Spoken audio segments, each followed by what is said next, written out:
Here and welcome everybody that is on the live stream at home. Thank you for tuning in to this very, very important SNAP benefits workshop.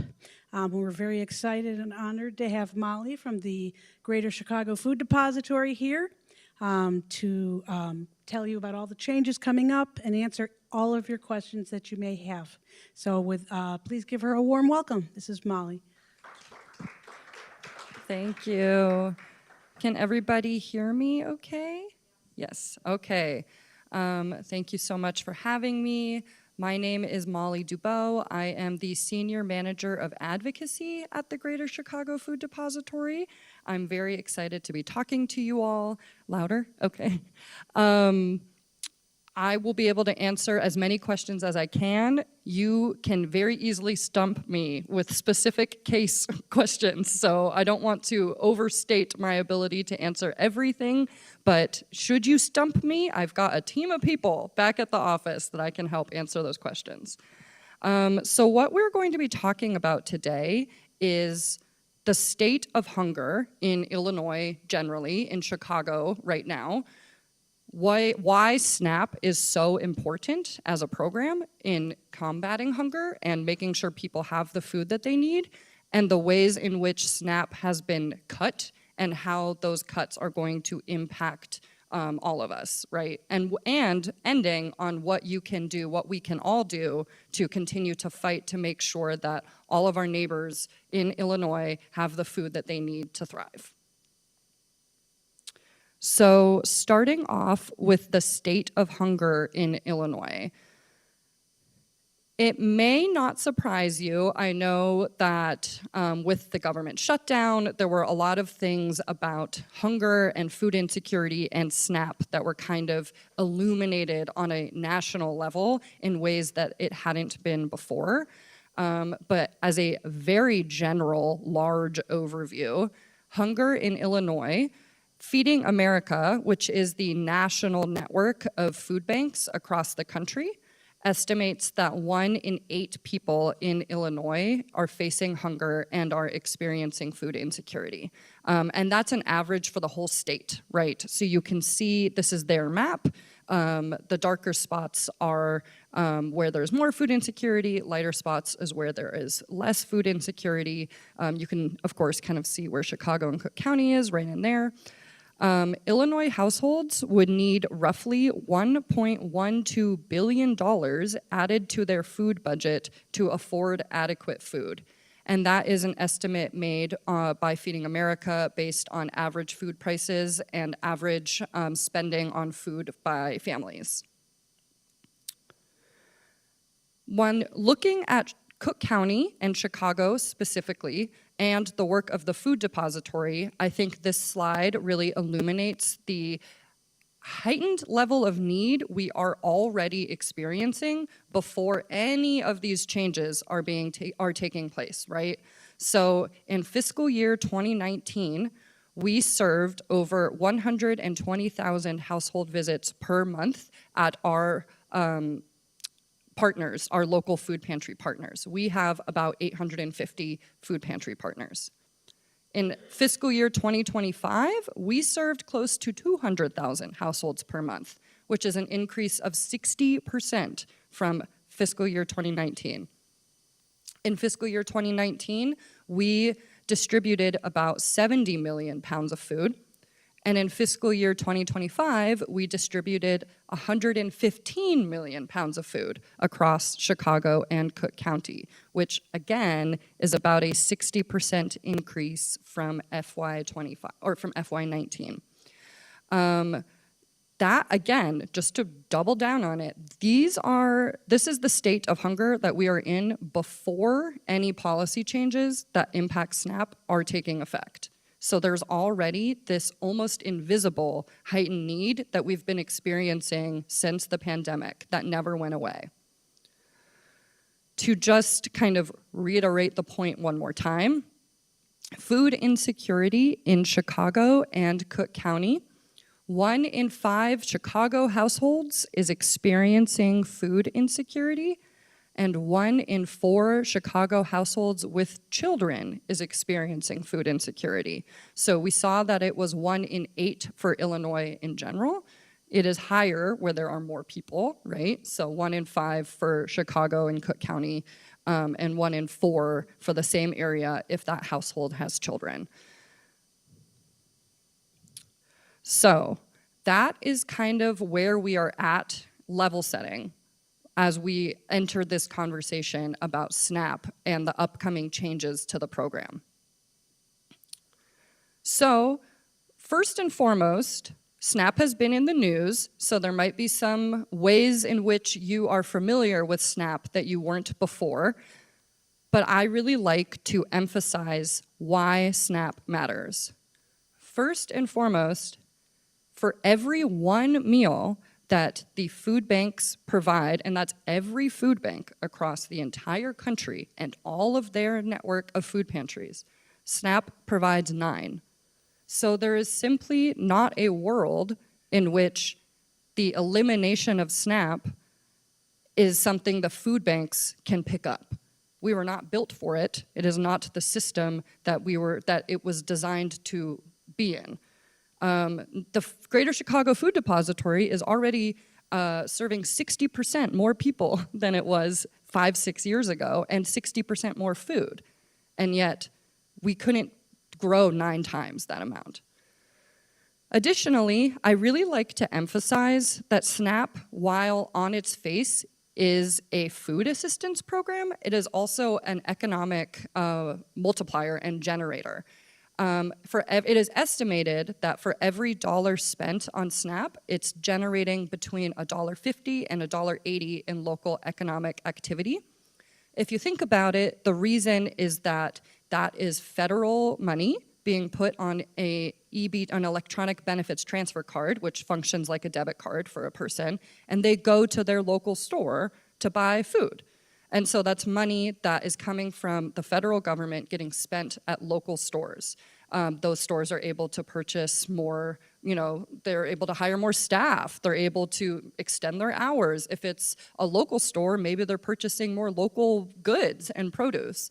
You can see how easily the money starts turning in a situation like that.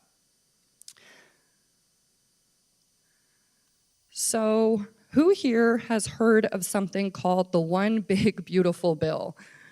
Yeah, I figured this group would know about it. Not our favorite name, but is the only name that people really know it by, so we kind of have to keep calling it that. So Congress passed and the president signed a bill on July 4th, 2025, called the One Big Beautiful Bill Act. On top of that bill cutting $1 trillion from Medicaid, which will be, of course, an entirely different discussion that needs to be had, this bill cut $200 billion from SNAP. It is the largest cuts to SNAP and Medicaid in history. We know already that the need for food assistance will surge. We saw firsthand what happened the first 3 weeks of November when there was no SNAP benefits for the first time in program history, and the way that lines were out the door. The loss of SNAP benefits will impact local economies. There'll be less money spent at grocery stores, fewer jobs, and less food produced because of that, right? It's a shrinking of the economy. The way the bill specifically will cut SNAP is politically complicated, which is on purpose. And so we are going to talk about the 3 major ways that this bill cuts SNAP. There are some additional ways that the bill kind of finagles cuts from the program, but these 3 in the red highlighted box are the kind of major ways that this bill is cutting the program. Generally, overall, the impact in Illinois, there are almost 2 million people who are receiving SNAP benefits, and they will see their true value of their benefits decrease over time, regardless if they lose their benefits entirely. SNAP recipients are at risk of losing benefits due to work reporting requirements, which we will get into. We will talk a little bit about the changes to lawfully present immigrants and the cost that it's going to cost the state of Illinois in order to be able to just keep the program running at all. I should also mention, if you have any questions, please raise your hand. I will repeat it into the mic for the live stream people, but feel free to interrupt me.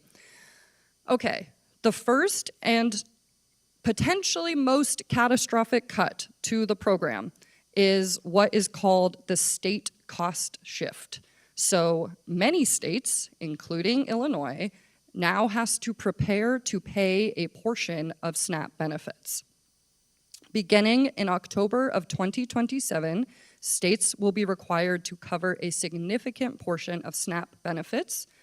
The rules as they are written would require Illinois to pay up to $800 million per year to keep SNAP available. That is $800 million per year just to keep the program open, running at all, not to improve the program, not to do anything that in a different version of our lives we wanted to do to make the program better in Illinois. This is simply to money that needs to be spent just to be able to have the program at all. Because unfortunately, and I will get into this in the next slide, if Illinois can't pay this bill, we lose SNAP entirely.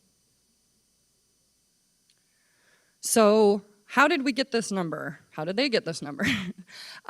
Historically, if you look on the box on the left, benefits themselves, the actual money being spent on the card, are paid 100% by the federal government. Since this program was invented or created in the 60s, right? A lot of reasons for that, a lot of smart economic reasons for that I won't get into, but safe to say it was designed to be paid by the federal government in entirety. The change, starting in October of 27, will require states to pay a portion of SNAP benefits based on something called the payment error rate. Now, this is one of those kind of politically complicated things that they did. Payment error rate sounds really scary, and it sounds like something that are like major mistakes that the state of Illinois and the Illinois Department of Human Services has been making in distributing these benefits. We don't necessarily have time to dig into all of the history of what is considered a payment error rate, but an error rate is both an over or underpayment of SNAP. When you consider a person using SNAP, they are self-reporting their income. Somebody who's working often has 2 jobs. They have, multiple, there's so many different piles of paperwork a person has to fill out just to receive the benefits. It's reasonable to assume that somebody is going to make a mistake in their reporting, that a case manager might make a mistake in the way that they check a box for somebody, right? It doesn't mean it's full of waste, fraud, and abuse, which is what likes to get thrown around a lot. It simply means that there were errors made in calculation that were discovered and corrected. But the federal government has decided that based on a state's payment error rate, they will determine the amount that state has to pay in the cost share. So unfortunately, Illinois is at the highest level. I should mention again that, or I should mention, I guess for the first time, that Illinois is amongst neighbors and friends in this highest tier. It is mostly, as we would call, blue states, or states that are more focused on access than they are kind of bureaucratic barriers towards the program, and have more people on the program that tend to have a higher payment error rate, right? Our neighbors in Iowa have less than 6, so they don't have to pay anything. So we would have to pay 15% of our SNAP benefits, which doesn't sound that much, but we receive almost $5 billion in SNAP benefits per year. And so the 15% adds up to $700 million per year. And that would start, that bill we are expecting in October of 2027. On the right-hand side, you'll see the other change, which is that historically, since the dawn of the SNAP program, the administrative cost, the cost to actually administer the program through the technology used, through case management, through paperwork filing, has been split between federal and state 50-50. This bill makes it so that the state has to pay 75% of administrative costs and the federal government will only pay 25%, which again, for a state like Illinois, which has a high population and a lot of people using the program, will add an additional $80 million per year, plus another $20 million that is being estimated for the additional caseworkers, the additional technology, all the additional tools that are going to be needed to implement the other changes. So you add all of that together is where we get the $800 million per year. Unfortunately, the administrative cost change is happening in October 1st, 2026. So that's coming this year. And then the benefit cost sharing is starting the year after. Any questions on that one? Yeah, Representative Candy.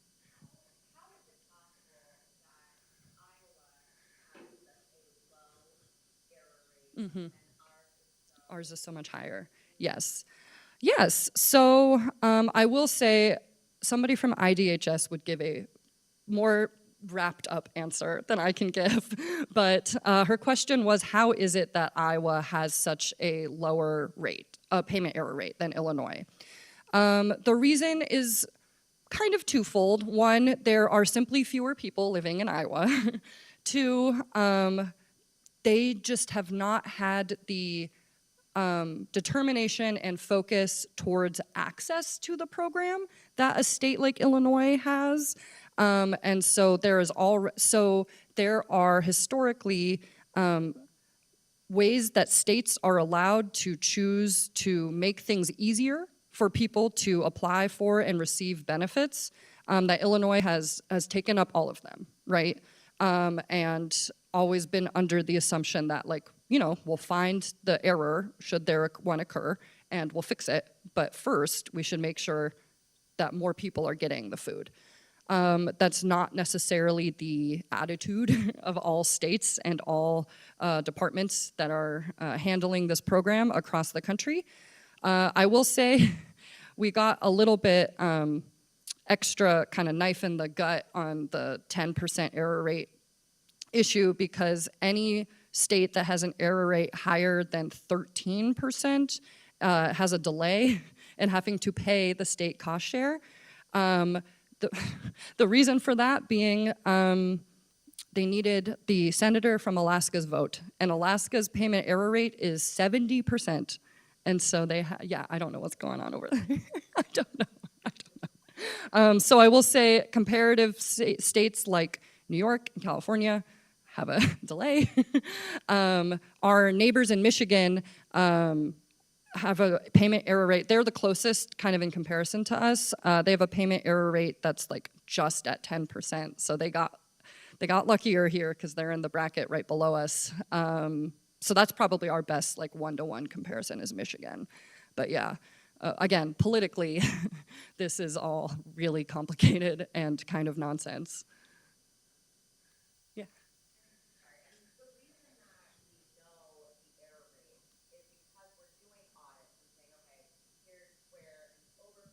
Mm-hmm. Mm-hmm. Mm-hmm. Yes, exactly. The errors were found and fixed, but they're still reported. But yes, due to an audit.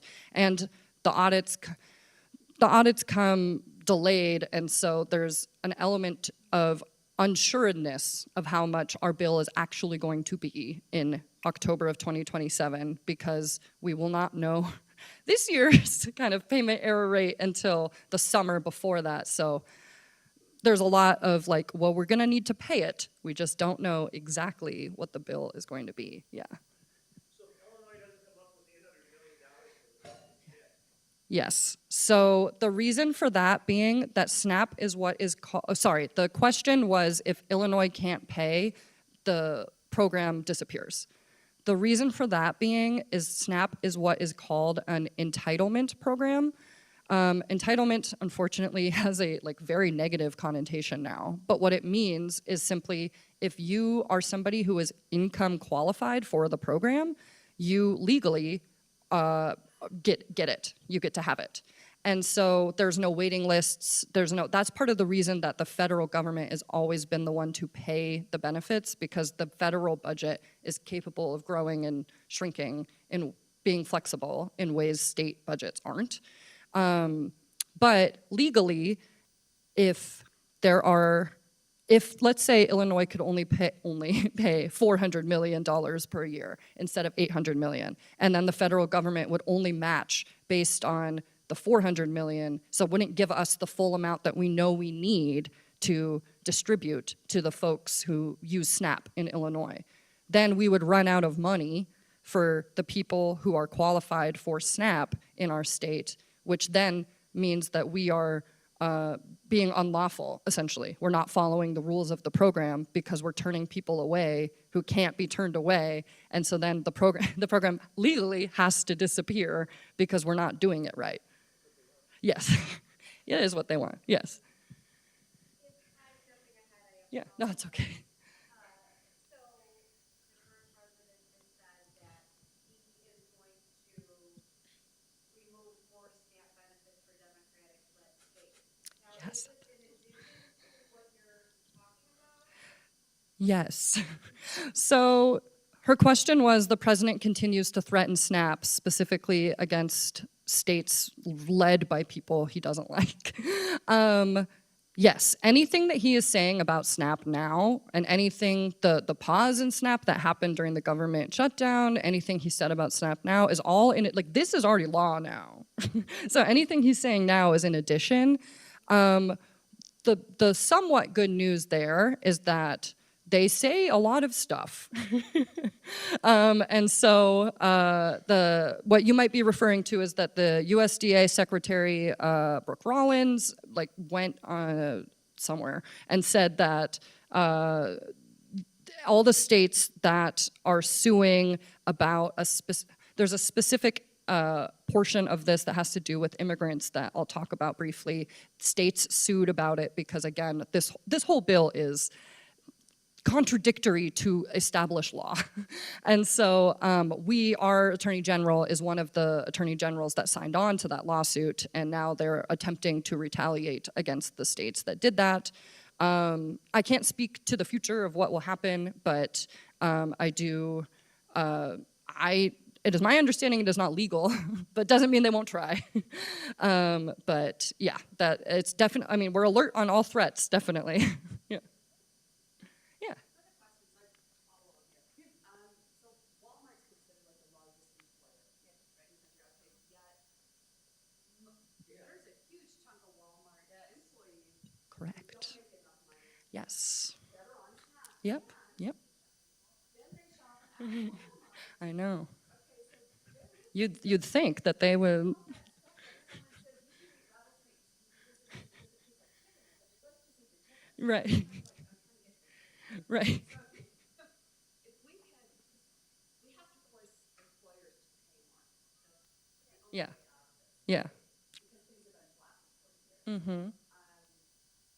Aside from getting Walmart workers to unionize, and that's a lot, but could we make it so that if you have a certain percentage of your workers that are SNAP eligible, Mm-hmm. then no one can redeem any SNAP benefits in your company at all? Mm. Okay? Yeah. And then that would force them to pay people more so that they could get that business. Yes. Because we need to hurt them and their wallet. Yes. Instead of us really having to look at our wallet and come up with being screwed.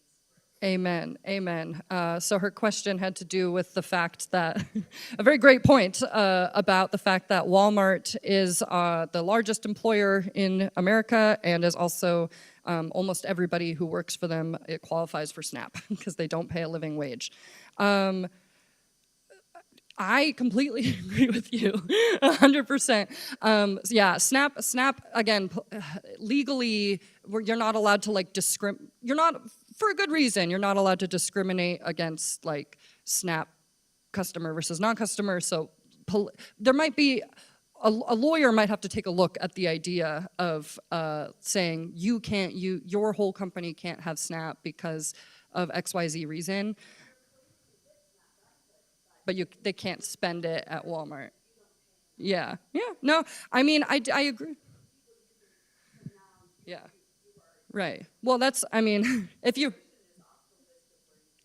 I honestly love that idea because ultimately what we're all doing as taxpayers is just subsidizing them. So, like, obviously we're all here because we believe food is a basic human right and we want people to eat, but all this is subsidizing corporations. Yeah, so definitely something, I mean, it's time to get creative for sure. So this means the citizens of Illinois will have to pay more to keep SNAP alive. Yeah. Yes. With the asterisk that ideally we are passing progressive revenue that impacts the average Joe Schmo less than it impacts like billionaires and corporations. But yeah. Bottom line is, if you saw the map of Illinois, the dark green spots are not just Chicago. No, agreed. It's all western Yep. Illinois, all the way down, Yep. down south. Yep. Happens to be partly different political food out there, Yep. but they're getting the benefits. Yep. They're losing them. Yes. Yep. Yep. Agreed. So his question is basically that we're paying all this money just to keep the program that we currently don't have to pay this money for, and that is correct. Exactly. That's to me the cruelest part of this whole bill. It's just wild. So I am going to move on to the second major change, but feel free to continue to interrupt and ask questions.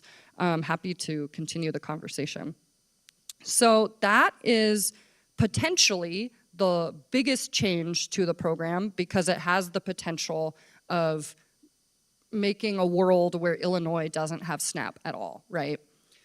The second major change is the most immediate, like large-scale change that is being implemented right now, which is an expansion of what are called work requirements.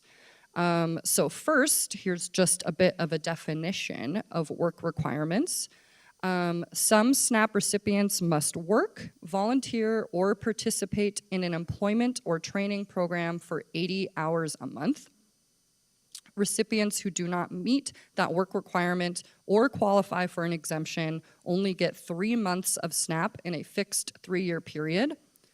These recipients can get SNAP benefits again during the 3-year period if they become exempt or start meeting the work requirements. So basically, in layman's terms, you can't lose your job or otherwise be unable to prove through layers of bureaucracy that you have a job that you can prove, establish well enough through, again, the layers of bureaucracy. If you lose your job and can't prove it, you only get 3 months of SNAP for 3 years until you get your job back or a job back.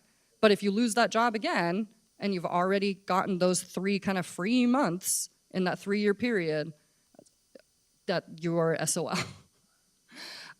So, yeah, nothing motivates somebody to go job hunting like not having money to pay for groceries, which is what this is, essentially.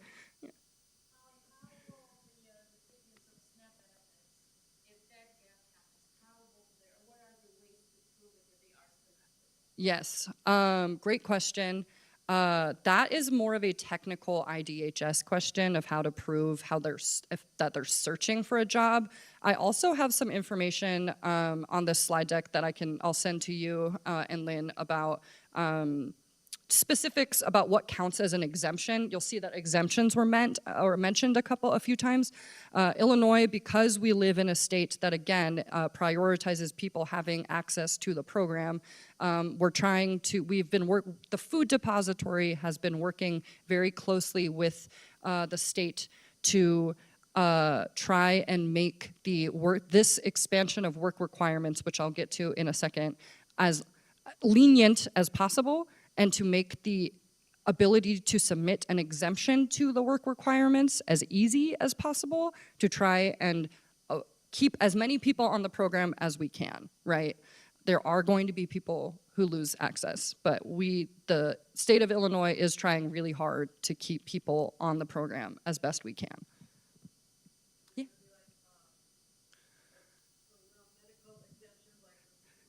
Yes, yes. Medical exemptions. So the question is, what kind of exemptions are there? It would be, like physical or mental disability, lack of transportation, childcare issues. There's a whole list that one of the slides in the appendix has. So you guys can get them at the end of the presentation or tomorrow when I send it.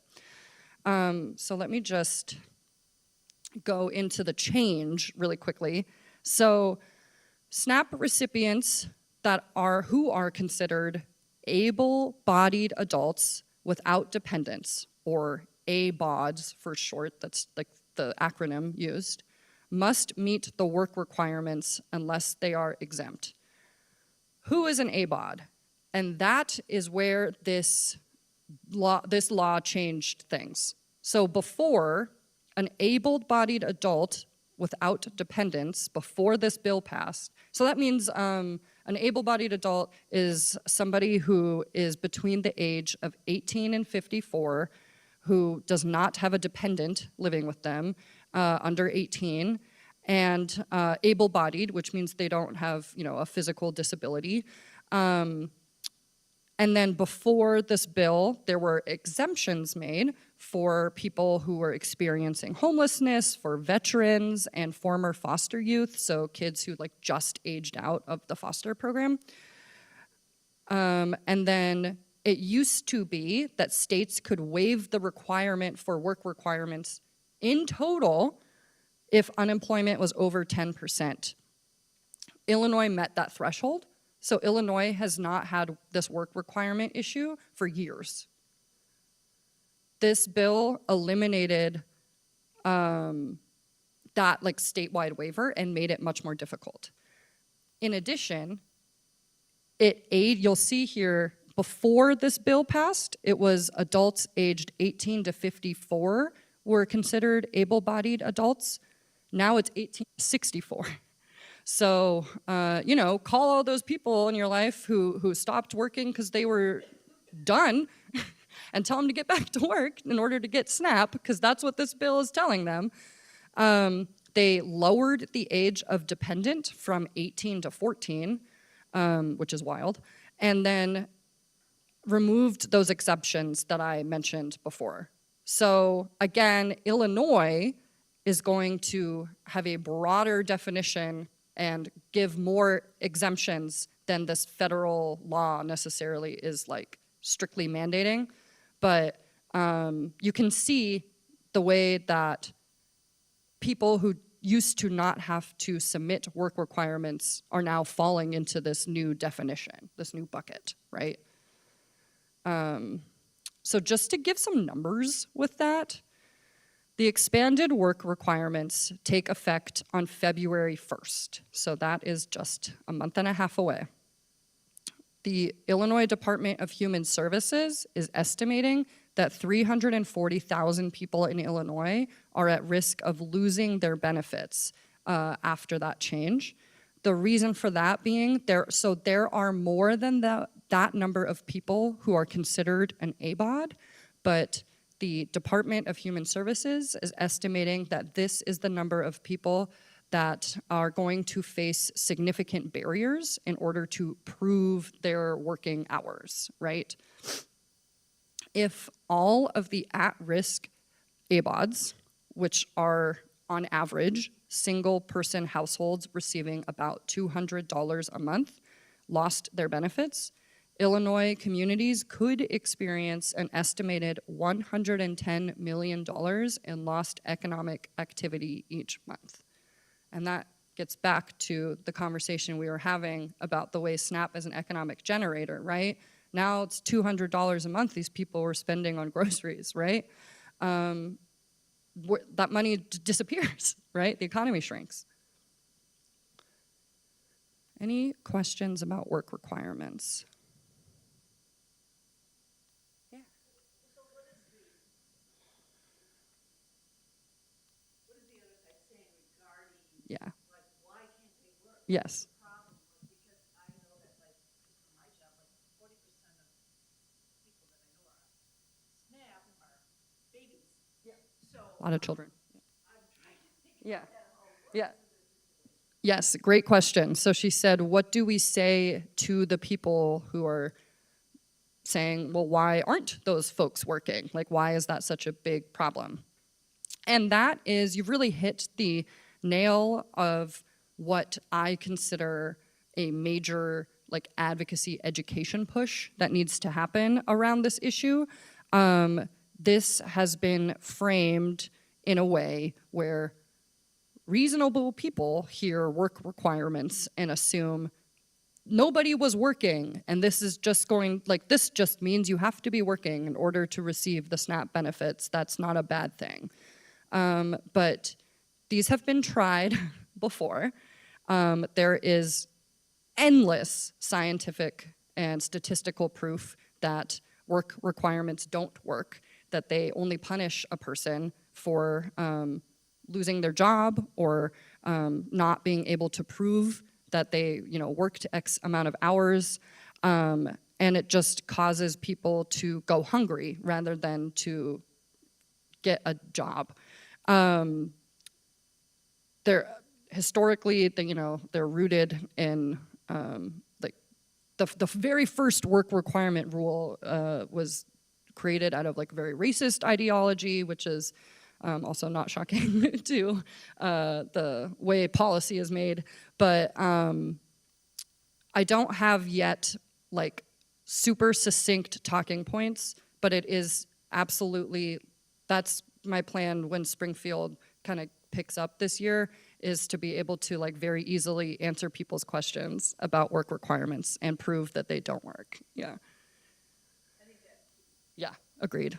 Yeah. Okay, last change I'm going to talk about. Immigrant eligibility. Now, this one has definitely made a splash because of the political situation our immigrant neighbors find themselves in, right? I like to emphasize on this slide that undocumented immigrants have never been eligible for the SNAP program. So this idea that all of our SNAP money is just going to all of these undocumented immigrants just rolling around in SNAP money is factually incorrect, like a lie, right? They've never been eligible. Are there specific situations where somebody ends up getting it by accident? Of course, there's always mistakes, there's always things that happen. But what the changes to immigrant eligibility in this bill did was remove the ability for a small subsect of documented immigrants for being able to receive SNAP benefits. So you'll see here at the top are the categories of immigrants that are still eligible, and then at the bottom are the categories of immigrants which are no longer eligible for SNAP due to the policy changes, which includes refugee, asylee, humanitarian, parolee. I just like to emphasize too that it is so incredibly difficult for a person to even be officially designated a refugee or asylee or go through the processes to get that designation, and to then have SNAP, have their food be taken away from them to score some political points here is obviously like very devastating to a community that's already going through so much right now. This is estimated to impact about 16,000 people in Illinois. I will say right now, this change, it says December 1st on my slide, this change has actually not yet rolled out because of this lawsuit that has been filed, because there are rules written for this change that directly contradict other definitions and rules about immigrants and immigration in this country. And that is actually the what you mentioned earlier about USDA threatening to withhold money from Democratic states. That is the lawsuit that 21 attorneys general across the country signed on to, including ours. It's about this issue. So IDHS is currently refusing to move forward on rolling back immigrant eligibility for SNAP until like all of that is figured out and settled. So good news, of course, that our immigrant community is still able to receive it. The bad news is we don't know when it's gonna start, right? Okay. So just a quick recap of what we talked about. The major changes here. This bill increases the amount that the state is required to cover to administer the program. It's expanding work requirements, putting more of an administrative burden on individuals, and it is removing SNAP benefits for many legally present immigrants. Any questions? Yeah. So with the date of when all of this takes place next fall, October afterwards, is there any way that legislation can be enacted to say, this is not legal? Great question. So the question is kind of like politically, what can we do to stop any of this from happening, right? There are kind of two avenues of thought that we are going through, at least in the anti-hunger and the SNAP world. The first is federally, while it becomes clearer and clearer that this bill, because we didn't even touch the Medicaid stuff, right? It becomes clearer and clearer that this bill is unpopular. There's still not necessarily the political will to undo it. What we would like to see are some anti-hunger champions in Congress pushing to delay the state cost share part of the bill, the one with the $800 million coming to Illinois' desk for at least until 2029, because ideally, people go vote, and then we're able to clean house a little bit and hopefully get a more friendly Congress that could maybe more permanently undo some of this. It's a strategy, right? It's not anything that the food depository alone would be able to make happen, but we are definitely, part of the national group of advocates that are talking about it and willing to lend our support and our voice. I think it's, a good political play. I don't know how it would shake out. The other avenue is while we hope for the best in terms of avoiding the worst of this from the federal level, we still have to live in the reality that this is the law. And so we have to prepare ourselves and our state legislature to pay and to do what we need to do to raise the money to be able to do it. And, if we raise the money and then it turns out we don't need it, then hopefully we raise the money in a equitable way, and we can use it to do great things, right? Instead of having to pay for a program that we don't currently have to pay that much for. Yeah. Clearly the soullessness of this change is the point. And you didn't even talk about on the last slide when it talks about the immigrant community, like the T visa recipients are survivors of trafficking. Yeah. VAWA is the Violence Against Women's Act, which helps protect individuals who experience violence. And those are two classes of individuals who should have their benefits cut. It's soulless and it's evil. Yeah. The one question I had is the $110 million economic loss portion, is that per month or annually? That is per month. So, yes. So I should mention that SNAP brings in, I'm thinking off the top of my head, but I do have the numbers to back it up that I can send out. But SNAP brings into the state of Illinois per year about $4 billion. And so in the economic generation calculus, it is estimated to generate about $5 billion plus dollars per year in Illinois. So even just that one portion of people, it's easy to, like that one portion of people per month can easily generate $110 million per month in economic activity when they're like going to the grocery store and spending money. Yeah. Yeah. Yeah. Yes. Yes. Yeah. Yeah.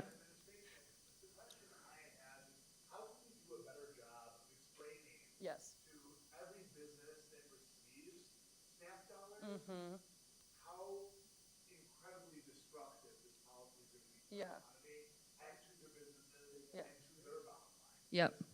It tends to be Yep. that's the part that makes them shake the most. Yeah. I don't think they are fully No. comprehending the ramifications. I totally agree with you. The question is like, how are we, like, this is a gigantic economic loss for not just the state of Illinois, but potentially the country, depending on how many states end up losing the program. How do we get businesses to fight as hard as they do for stuff we don't like to fight for this? I don't have a perfect answer. I will say that that is absolutely an avenue that the Food Depository has been walking down. We have created we have created panels that have been televised, that we also brought a panel to Springfield to do a subject matter hearing back over veto session about SNAP. And in both of those panels, we always include a representative from the Illinois Retail Merchants Association, or IRMA. They are pretty bought in on understanding how devastating this bill is going to be for the like merchants that are part of their association, and it's a pretty major one, right? I joke all of the time when I say frequently, like, help me help you. I'm trying to prevent you from losing all of your business or shrinking the economy or doing things you won't like. I unfortunately don't have a direct line to Walmart, but it would be definitely a help me help you situation for, you know, it is a little bit shocking to me that a company like Walmart didn't say anything when this passed. I know that they didn't say anything. I agree with you. Yeah. The likelihood of another bill that would That would undo it. undo this, it'll never get signed by them. Yeah. Well, the one thing I will say, and this is speaking as me and not as a Food Depository representative, to be clear, I do not see our president as like a major ideologue so much as just trying to like go along with the movement and the moment. So should there be like a true gigantic changing of the tides where he's like, oh, well, this will make me popular to sign something like this. Again, it's an extremely slim chance. That's just how I read him. But yeah. Did you want to say? A lot of grocers, like, if they have produce or products that are, you know, nearing their Yeah. end of shelf life, Yep. do donate to Greater Chicago Food Depository. I'm aware of that. You know, one thing, you know, if we could find a partner organization that could estimate what that over $1 billion of lost economic activity will translate into how many businesses and jobs lost. Yeah. One, like, you know, fun way for Chicago Food Depository to kind of punch back could be providing that data as those groceries are being translated over to the staff, and having them, for one, become aware of what's coming around the corner, and pushing that on to the leaders above. I think you're bringing up some great points, and the question remains like, how are we getting this economic message out, right? How are we ensuring that our retailers and our grocery stores understand just how devastating this bill is going to be, and the fact that they might close and lose their jobs too. I think that there is a lot of room for the Food Depository and for all anti-hunger advocates to really step up as leaders in that moment. I will get into in my next section here some ways in which the Food Depository is rallying to create advocacy moments. It's not in these slides just yet, but I'll follow up with this group when it launches. We are in the process of helping launch like a statewide coalition called Save Our SNAP, or SOS, which I think is going to be where hopefully utilizing the most resources, we can get some of that economic message out through a statewide coalition that doesn't have the word Chicago in the logo, which is hindering our ability to kind of get our message out a little bit. To that point though. Yeah. The financial weenies at Walmart and Jewel-Osco, Albertson, and all the major corporations, when they see this, they know already what this is gonna do for them. I know, that's why, I mean, it comes, I will tell you, I am surprised that Walmart didn't fight against this when it was being, I mean, they went back and forth on it for months, so I honestly am as surprised because it was shooting themselves in the foot by not advocating against this, yeah.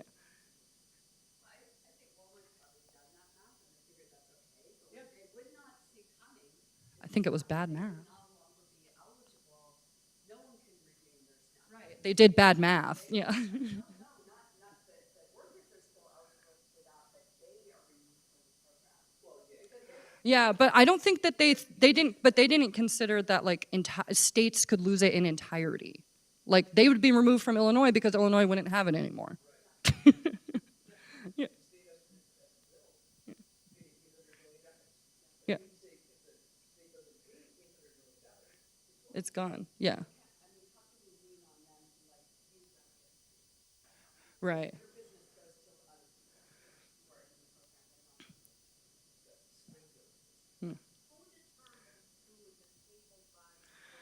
Yes. Yeah. It's a great question. Yeah. I'm on disability for years, and I have friends who require disability. It takes 2 to 3 years. Yes. Yes. I know. With all the Social Security office. Yeah. Yeah. Who's making that call? Yeah. So, yeah. Yeah. But they're not considered disabled. Right. Yeah. Absolutely. It's a great question. So the question for those online is who is determining what is considered able-bodied in terms of the SNAP program. The good news here for the state of Illinois is that the Illinois Department of Human Services is using what is called self-attestation to determine if a person can meet the work requirements or not. So even if the person is not officially disabled through the federal government, they can self-attest that they are like physically or mentally incapable of meeting the work requirements, and the state is ready and willing to accept that. I don't know exactly what those like documents look like. I know they're being created and being trained on them right now, so there's some questions of what that still means for sure, but that is still one of the exemptions that exists, and a person should not have to officially be designated as disabled by the federal government in order to be considered disabled for this. Yes, absolutely. Yeah. Yeah. Absolutely. Okay. Well. Right. But there are certainly people like him that, yeah. Yeah. Yeah. Yeah. Yes. And so the question being, is this going to hold people back from applying to and receiving SNAP benefits? The answer is undeniably yes, and that is undeniably the goal, their point. They don't care if people are working more. They don't care if to prove this or that or the other. All they want is to make it even more difficult to receive the benefits at all, and so you give up on it. Like, that's their goal. Yeah. Yeah. Yeah. Yeah. Sorry. In the light. Yeah. How is Well, with the programs where they're living in, senior facilities, and they use the SNAP benefits to feed them, and Yeah. constant, how will that impact them? Yeah, that's a great question. How are these changes going to impact our seniors?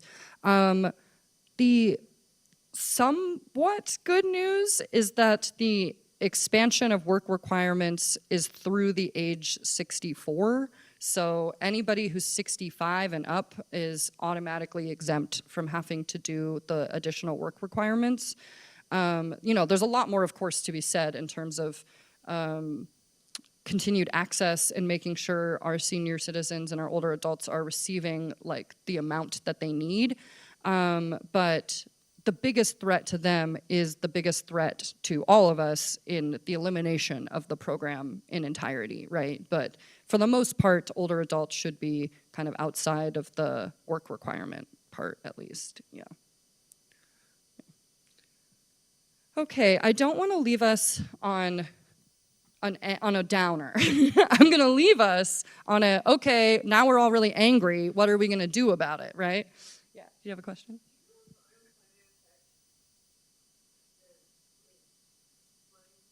The SNAP money? Like unemployment benefits?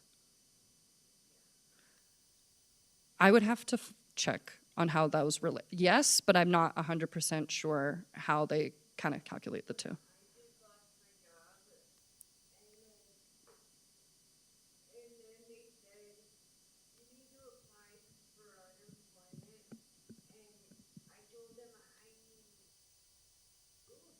Yeah.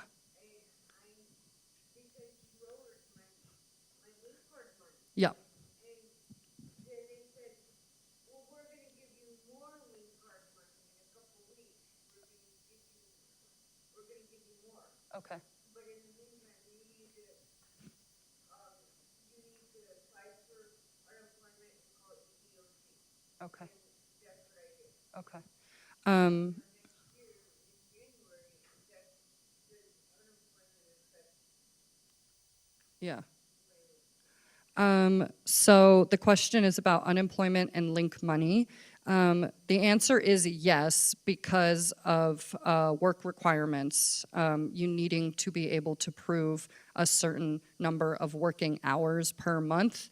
I will say in your case, it would be helpful to try and get an exemption, look through the list of all of the ways the Illinois Department of Human Services is saying that you might be exempt from having to prove your work requirements. If you submit that paperwork early, you won't have to hopefully deal with this really at all.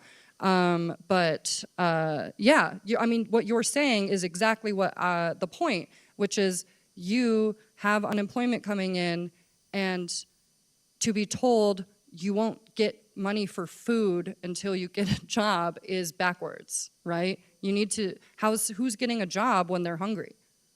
Who's doing anything when you're hungry? Yeah. Yeah, I think I have a slide in here at the end that I can pull up. If not, I will definitely email it to Lynn and Monica and make sure that you're getting help, because you should be able to apply, yeah. Okay. So, what happens next? And what can we do to protect SNAP? I know that everything I said here is, one, a downer, and two, just so infuriating, right? I know it, and I live in it, and I totally get it. But the fight to protect SNAP and to ensure that all of our neighbors and all of our community members and everybody in our household gets to remain fed and have the food that they need to thrive does not end. And there's still a lot that we can do to ensure, at least in the state of Illinois, that SNAP remains in place, that as many people as possible are exempt from work requirements, and that our neighbors are supported in the best way possible, right? So just a bit of a recap in terms of what the food depository is doing. We recognize that demand at food pantries are going to increase. We plan on working smarter and harder than ever before, trying to continue to source, prepare, and distribute food as efficiently as possible. And finally, we will continue to lift our voices, work with community partners and the state and local government to limit harm and to do everything we can to continue to address root causes of hunger. I'm going to be throwing some slides at you that have QR codes. I will send these slides to the lovely hosts here, as well as just like clickable links, if that's easier, but just in the meantime. The first thing that you all can do here is join our Advocacy Action Center, which is how Monica found me and was able to ask me to come in. You'll receive our action alerts. We just sent one today about getting the word out for people about work requirements and how to get exemptions. So I'll make sure that you have those as well. We have a monthly legislative update newsletter, and we also host learning webinars. We're gonna do, our next big one is in January. It will be the official kind of unveiling of our policy agenda and our plans in Springfield. Should be well attended and lots to say. Next, if you are interested in kind of deepening your advocacy skills, going a little bit beyond, sending that email or making a phone call, we have an opportunity called Champion Advocate. This is a new program. The plan is to launch in January, where we will be giving folks a quick overview of the snap cuts as we just gave here, and talking points, so people are more able to easily digest and talk to their loved ones and their networks and their community about what is happening and why it matters. In addition, if you're interested, you would have the opportunity to learn skills in elected official engagement, community outreach, sharing your SNAP story, should you have one yourself, and we have opportunities to engage you in all of those things, should you be interested. We'd love to have folks who use SNAP themselves to come and advocate with us on this. Like, that voice is the most important to us. And finally, if you want to bring somebody like myself to your local group, so I'm on the kind of advocacy side of things, so more policy, but we've got a whole community engagement team that is going all around the city and suburbs, to neighborhood action groups, to local PTAs, to community organizations, to faith groups, to churches, to schools, to synagogues, to all of them. If you want to have somebody come in and give this presentation and share resources and share ways that people can get involved, and to make sure that the people in your life know what is coming and how to get involved, here is the link to get us to come back. And that is the whole presentation.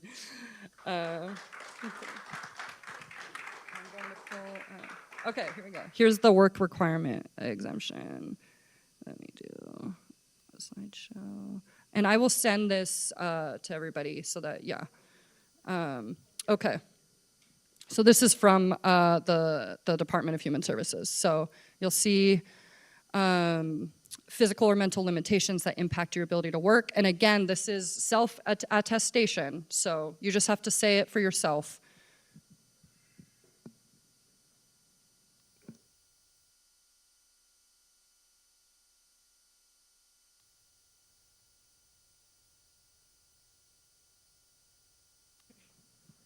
All right, Molly, thank you so much. Molly and I met about a month ago in a Zoom room, and the minute Molly mentioned that there is a possibility of her coming to our community, I knew that was the right person to have in this room. I wanted really quickly to acknowledge elected officials that we have in this room with us tonight. One of them had to run, walked out this room. We had Mary Beth Canty that represents District 54. We have Nicole Grassi that represents District 53. And we have Congressman, whoops, I did it again, 2026 brain, Commissioner Kevin Morrison. The reason why I am acknowledging, other than those are my dear friends, is you are looking at people who fight for those SNAP benefits to stay in every single day. But you need to demand the other side to fight for it as well, because this is a nonpartisan issue.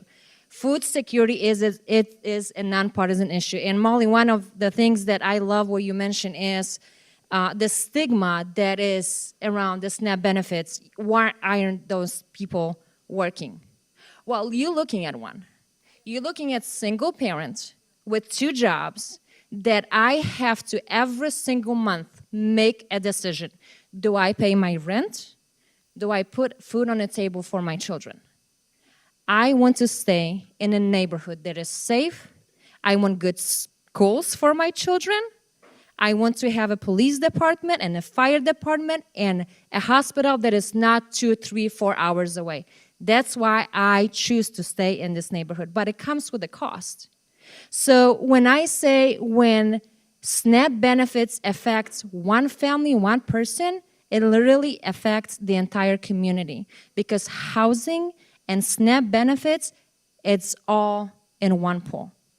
Thank you so much to everyone. I know it's extremely cold, so thank you so much for coming out tonight. And if you have any questions, we do have more resources on the table. This was also, thank you, Mike, live streamed. So that means, correct me, it was recorded, right? So you can share it with community if you are a SNAP recipient or if you know anyone who might be, please share those extremely important changes, bad changes that come to SNAP benefits. Thank you so much.